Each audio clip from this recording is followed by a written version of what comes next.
يا فهد مبروك انا اقولها بصوت صهيل، الله يوفقك يا من على الجزل شهر. اشهد انك راعي المجد والبيت الظليل، واشهد انك للخوي درع وحزام الظهر.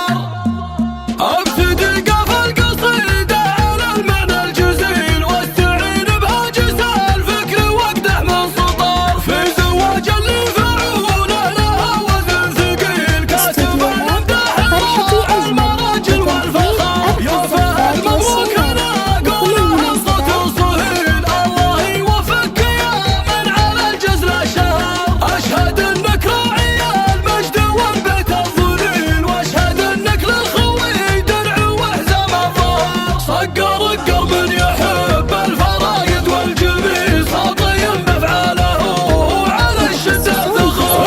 الله اللي جعل عمره على الدنيا طويل، شيخنا مقدر وصيته سبها بالفكر. ابتدي قف القصيده على المعنى الجزيل، واستعين بهاجس الفكر واقدح من سطر. في زواج اللي فعوله لها وزن ثقيل، كاتب الامداح المراجل والفخر. يا فهد مبروك انا اقولها بصوت صهيل، الله يوفقك يا من على الجزل شهر. اشهد انك راعي المجد والبيت الظليل، واشهد انك للخوي درع وحزام الظهر. صقر رقر من يحب الفرايد والجميل، ساطين بافعاله وعلى الشده ذخر.